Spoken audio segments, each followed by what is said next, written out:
China యొక్క పెట్టుబడులను ఆహ్వానించాలన్న సలహాను కేంద్ర ఆర్థిక సలహా మండలి ఇటీవల వ్యక్తపరిచింది. భారతదేశంలో గత 5 ఏళ్లలో 2023-24 ఆర్థిక సంవత్సరంలో అత్యంత తక్కువ విదేశీ పెట్టుబడులు వచ్చాయని, ఇది కొంత ఆందోళనకరమైన పరిణామమని, ఈ సందర్భంలో చైనా నుంచి వచ్చే పెట్టుబడులను తిరిగి ఆహ్వానించే విధంగా తగిన ప్రతిపాదనలను పరిశీలించాలని ఆర్థిక సలహా మండలి సూచించింది. దీంతో చైనా నుంచి పెట్టుబడులు వచ్చి చైనా పరిశ్రమలు భారతదేశంలో పెట్టడానికి వీలవుతుందని, చైనా నుంచి నేరుగా దిగుమతులు చేసుకోవడానికి పాశ్చాత్య దేశాలు అంగీకరించిన వేళ ఆ కంపెనీలన్నీ భారతదేశం నుండి తయారయ్యే ఉత్పత్తులను దిగుమతి చేసుకోవచ్చన్న ఆశాభావాన్ని వ్యక్తం. ఇలా చైనా పెట్టుబడుల వల్ల అటు విదేశీ పెట్టుబడులు రావడమే కాకుండా భారతదేశంలో మ్యానుఫ్యాక్చరింగ్ రంగం ఊపందుకుని ఎగుమతులు కూడా పెరిగే అవకాశం ఉందని ఈ ఆర్థిక సలహా మండలి సూచన. ఆర్థికపరమైన అంశాల దృష్ట్యా చూస్తే ఇది ఒక మంచి ప్రతిపాదన లాగానే అందరికీ కనిపిస్తోంది. కానీ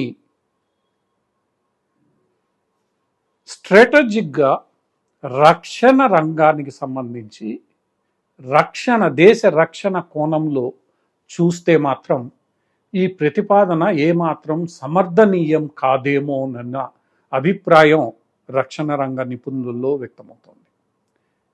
ఇదే అభిప్రాయాన్ని విదేశాంగ విధానాన్ని నిశితంగా పరిశీలించే నిపుణులు వ్యక్తం చేస్తున్నారు. ఎందుకంటే ప్రపంచంలో భారతదేశము చైనా ఒకదానితో ఒకటి పోటీ పడుతూ అభివృద్ధి చెందుతున్న దేశాలలో కీలక పాత్ర పోషించాలని,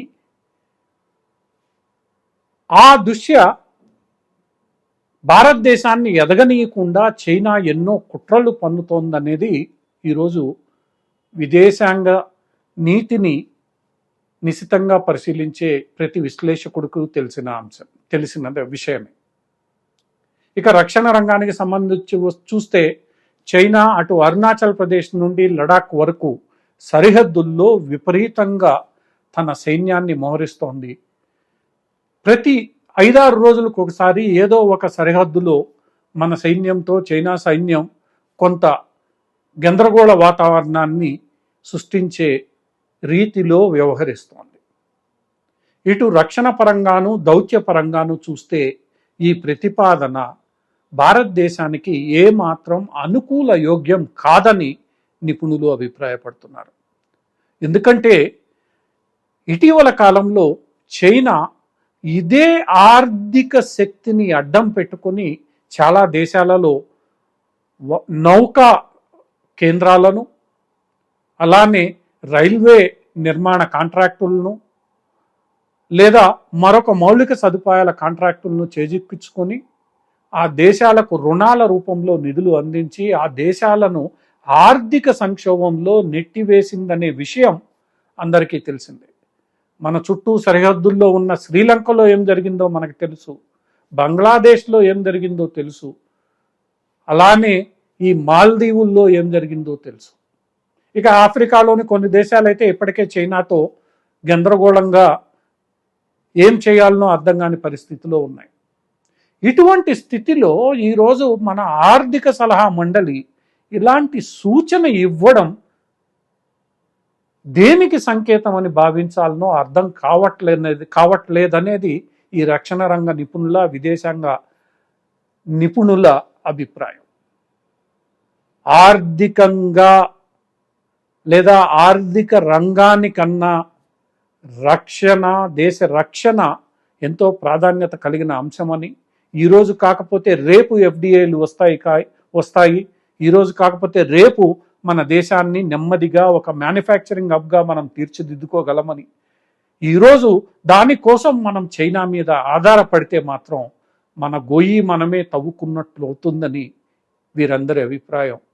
ఈ విషయంలో భారతదేశ ప్రభుత్వం ప్రజల మనోభావాలను కూడా అర్థం చేసుకోవాల్సిన అవసరం ఉంది. ఎందుకంటే గల్వాన్ ఘర్షణల తర్వాత చైనా బజార్లను భారత్ బజార్లుగా మార్చే రీతిలో ఇక్కడ ప్రజలు తమ ఎమోషన్స్ను వ్యక్తం చేశారు, తమ అభిప్రాయాలను వ్యక్తం చేశారు.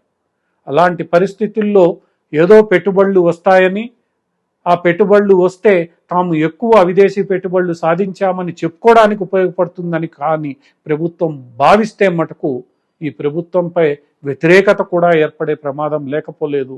ఇప్పటి వరకు దేశ రక్షణ, దేశ ప్రయోజనాలే తమ మొదటి ప్రాధాన్యత అనే ఈ నరేంద్ర మోడీ ప్రభుత్వం, నరేంద్ర మోడీ దౌత్య నీతి అదే విధానంలో కొనసాగాలి తప్ప ఈరోజేదో తాత్కాలికంగా ఆర్థిక ఊరట కలుగుతుందని చెప్పి పెట్టుబడులను ఆకర్షించే ప్రయత్నం చేస్తే, లేదా చైనా పెట్టుబడులను దేశంలోకి ఆహ్వానిస్తే మాత్రం ఇబ్బందులు తప్పవని నిపుణులు హెచ్చరిస్తున్నారు.